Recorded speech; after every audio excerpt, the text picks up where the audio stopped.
opportunity to succeed. But you get farther if you extend. Bayangkan ini, satu orang berdiri di podium tertinggi negara, disorot kamera, disambut tepuk tangan, disebut sebagai pemimpin tertinggi, presiden. Namun, pertanyaannya bukan siapa dia. Pertanyaannya adalah, apakah dia benar-benar yang mengendalikan segalanya?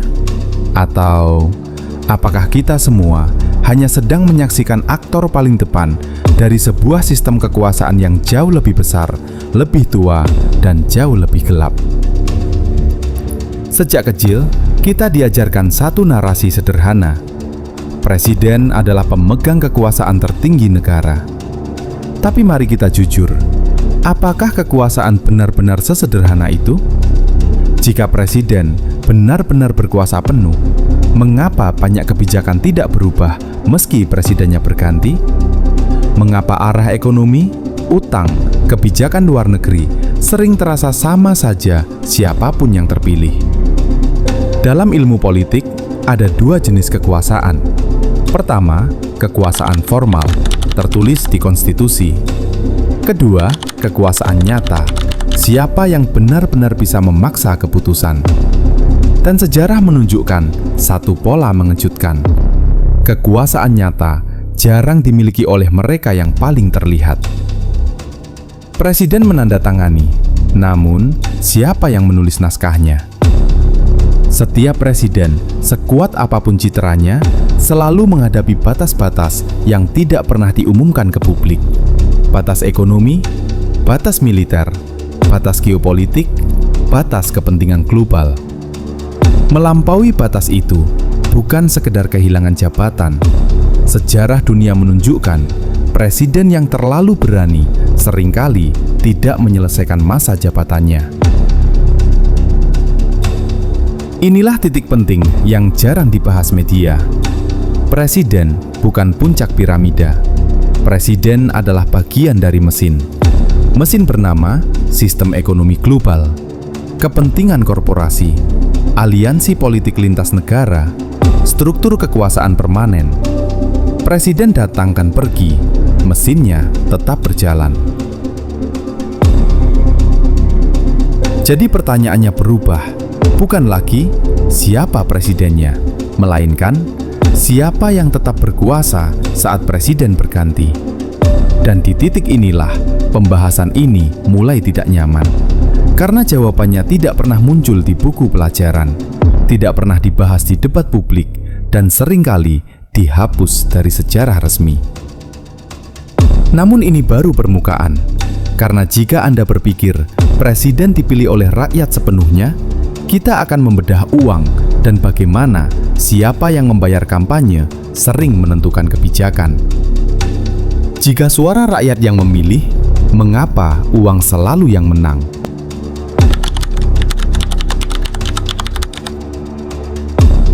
Sekarang, kita masuk ke wilayah yang lebih sensitif. Wilayah yang jarang dibahas dengan jujur. Wilayah yang selalu dibungkus istilah demokrasi. Wilayah bernama uang. Karena sebelum seorang presiden berkuasa, dia harus dibayar. Mari kita mulai dari fakta sederhana. Pemilu bukan acara sukarela, bukan gerakan moral, dan jelas bukan kegiatan murah. Kampanye membutuhkan iklan media, konsultan politik, logistik lapangan, relawan berbayar, survei, pencitraan, keamanan. Semua itu butuh uang dalam jumlah masif. Pertanyaannya sederhana, tapi berbahaya. Dari mana uang itu berasal? Kita sering mendengar kalimat ini, dana kampanye berasal dari dukungan rakyat. Indah terdengarnya, tapi mari kita jujur. Rakyat biasa menyumbang recehan, sementara kampanye membutuhkan gunung uang. Dalam praktek nyata, sebagian besar dana datang dari donatur besar, pemodal politik, kelompok bisnis, sponsor dengan kepentingan spesifik. Dan di dunia nyata, ada satu hukum yang tidak pernah gagal. Siapa yang membayar, dia yang meminta balasan. Tidak semua utang berbentuk angka di kertas. Ada utang yang lebih berbahaya karena tidak pernah ditulis. Namanya utang politik. Ketika seorang kandidat menang, dia tidak hanya membawa mandat rakyat, dia juga membawa janji tidak tertulis, kesepakatan tertutup, komitmen yang nanti kita bicarakan. Dan saat sudah duduk di kursi kekuasaan, janji itu ditagih. Sekarang perhatikan pola ini. Mengapa setelah pemilu, regulasi tertentu dilonggarkan, proyek besar jatuh ke pihak yang itu-itu saja, kebijakan mendadak berubah arah? Apakah semua itu murni demi kepentingan rakyat? Atau itu adalah pembayaran tahap kedua? Karena dalam dunia kekuasaan, uang jarang memberi tanpa meminta. Di titik ini, gambaran mulai berubah. Presiden bukan lagi sosok bebas, melainkan manajer kepentingan yang saling bertabrakan. Di satu sisi, rakyat. Di sisi lain, sponsor. Di sisi lain lagi, stabilitas sistem. Dan ketika kepentingan itu bertentangan, sejarah menunjukkan siapa yang sering dikorbankan. Bukan sponsor, bukan pemodal, tapi kepentingan publik. Ini pertanyaan yang jarang dijawab jujur. Mengapa banyak presiden dari latar belakang berbeda, retorika berbeda, janji berbeda, namun saat berkuasa, kebijakannya terasa serupa? Jawabannya mulai jelas, karena sistem yang membiayai mereka lebih kuat daripada idealisme personal. Uang tidak perlu duduk di kursi presiden, tidak perlu tampil di TV, tidak perlu berpidato. Uang hanya perlu mengalir, menekan, mengancam penarikan dukungan, dan keputusan pun berubah tanpa satu perintah pun diucapkan.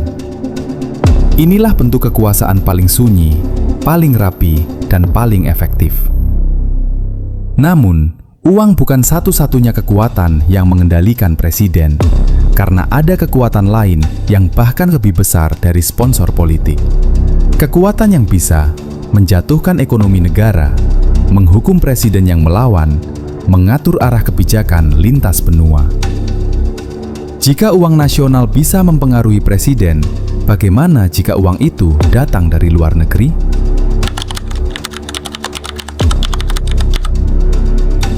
Sebelum presiden berkuasa, dia berutang. Namun sekarang, kita akan naik satu tingkat. Karena ada kekuatan yang tidak ikut kampanye, tidak mencetak baliho, tidak berpidato, tapi bisa menentukan arah satu negara. Kekuatan itu bernama korporasi global. Di atas kertas, negara adalah entitas berdaulat, memiliki wilayah, memiliki rakyat, memiliki presiden. Namun di dunia nyata, negara sering berada dalam posisi menawar, bukan memerintah. Menawar apa? Investasi, lapangan kerja, pinjaman, akses pasar global, stabilitas mata uang. Dan saat negara mulai menawar, posisi kekuasaan bergeser. Mari kita jujur, jika sebuah korporasi global menarik investasinya, menghentikan pasokan, menutup pabrik, memindahkan modal, apa yang terjadi? Ekonomi terguncang, pengangguran naik, nilai tukar melemah, pemerintah panik. Sekarang bandingkan, jika presiden menolak satu kepentingan korporasi besar, siapa yang lebih terdampak? Presiden atau negara? Ada satu fakta yang jarang disadari publik. Banyak kebijakan nasional lahir dari perjanjian teknis yang tidak pernah dibahas secara terbuka. Perjanjian investasi, perjanjian dagang, kesepakatan finansial. Bahasanya rumit, dokumennya tebal, dan dampaknya puluhan tahun. Presiden hanya menandatangani, parlemen sering menyetujui, rakyat tidak pernah benar-benar membaca. Di titik ini, presiden berada di posisi paling sulit. Jika terlalu berpihak ke rakyat, modal bisa kabur, pasar bisa bereaksi, tekanan ekonomi datang. Jika terlalu berpihak ke korporasi, legitimasi publik runtuh, kepercayaan hilang, gejolak sosial meningkat. Dan di antara dua api itu, Presiden sering memilih jalan yang paling aman bagi sistem, bukan yang paling adil bagi rakyat. Inilah paradoks modern. Negara terlihat berdaulat, namun keputusannya sering dikunci oleh realitas global. Korporasi tidak perlu memerintah, mereka cukup mengatur arus modal, mengendalikan rantai pasok, mempengaruhi pasar, dan presiden hanya bisa menyesuaikan. Inilah kekuasaan tanpa bendera, tanpa lagu kebangsaan, namun sangat menentukan. Sejarah global menunjukkan pola yang menarik. Presiden yang mencoba nasionalisasi ekstrim, memutus ketergantungan global, menentang kekuatan ekonomi besar, sering berakhir dengan krisis ekonomi, tekanan internasional, isolasi, atau ketidakstabilan politik. Bukan karena mereka selalu salah, melainkan karena mereka melawan sistem yang terlalu besar. Di titik ini, pertanyaan menjadi lebih mengganggu. Apakah negara masih menjadi pengendali ekonomi atau hanya pengelola wilayah bagi kepentingan ekonomi global? Dan jika presiden tidak bisa sepenuhnya bebas dari tekanan ini, maka muncul pertanyaan berikutnya. Jika uang dan korporasi bisa menekan presiden dari luar, lalu siapa yang menekan dari dalam? Kita akan masuk ke wilayah yang jarang dibahas terang-terangan: militer, intelijen, struktur kekuasaan permanen yang tidak ikut pemilu. Siapa yang tetap berkuasa, bahkan saat presiden berganti?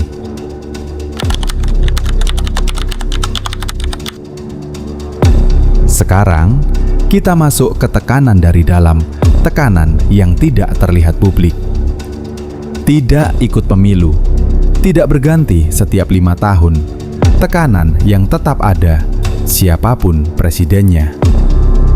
Ada satu fakta sederhana dalam negara modern: presiden berganti, menteri berganti, parlemen berganti.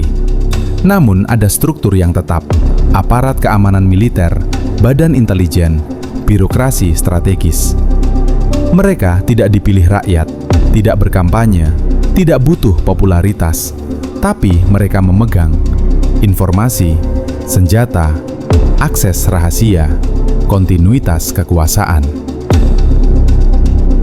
Dalam dunia nyata, senjata paling kuat bukan senapan, melainkan informasi. Siapa yang tahu ancaman keamanan, konflik tersembunyi, data rahasia, peta risiko nasional? Dialah yang menentukan apa yang dianggap bahaya, siapa yang dianggap musuh, kebijakan mana yang harus diambil, dan presiden sering hanya menerima ringkasan. Secara teori, presiden adalah panglima tertinggi. Namun dalam praktik, pilihan yang diberikan sering seperti ini. Opsi A, aman, stabil, sesuai rekomendasi. Opsi B, berisiko, penuh konsekuensi. Opsi C, tidak disarankan. Kebebasan presiden bukan pada memilih apapun, melainkan memilih dari opsi yang sudah disaring. Siapa yang menyaring? Struktur di balik layar. Istilah negara bayangan sering dianggap teori konspirasi. Namun jika kita jujur secara akademis, yang dimaksud bukan organisasi rahasia tunggal, melainkan jaringan kekuasaan permanen yang tetap berfungsi meski kepemimpinan politik berubah. Jaringan ini terbentuk dari kepentingan keamanan, stabilitas rezim, pengalaman puluhan tahun, trauma sejarah, dan tujuannya satu: kelangsungan sistem. Sejarah dunia mencatat satu pola menarik: presiden yang terlalu banyak bertanya, terlalu cepat mengubah, terlalu berani melawan rekomendasi, sering dianggap mengancam stabilitas, tidak memahami risiko, berbahaya bagi keamanan. Dan saat label itu muncul, ruang gerak mulai menyempit.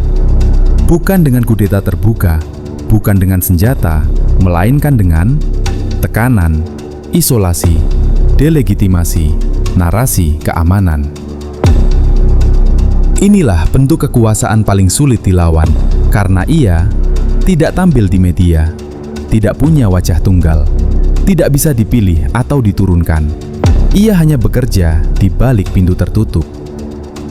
Presiden datang dengan janji perubahan, namun sistem bertanya, apakah perubahan itu aman bagi kelangsungan negara? Dan jika jawabannya dianggap tidak, perubahan itu tidak pernah terjadi. Di titik ini, pertanyaan menjadi sangat tidak nyaman. Apakah militer dan intelijen berada di bawah presiden, atau presiden harus menyesuaikan diri dengan realitas mereka? Jawabannya jarang hitam putih. Namun, satu hal jelas, kekuasaan yang permanen sering lebih kuat dari kekuasaan yang sementara. Namun, meski uang menekan dari luar dan aparat menekan dari dalam, masih ada satu kekuatan lagi yang menentukan segalanya. Kekuatan yang membentuk persepsi, mengarahkan emosi, menentukan siapa pahlawan dan siapa penjahat. Kita akan membongkar media dan opini publik. Jika realitas bisa dibentuk, siapa yang sebenarnya sedang kita percayai?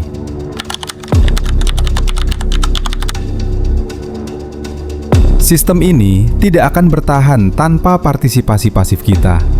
Setiap kali kita mengidolakan tokoh tanpa memahami struktur, membenci figur tanpa mengkritisi sistem, mengganti presiden tapi berharap sistem berubah sendiri, kita sedang mengulang siklus yang sama.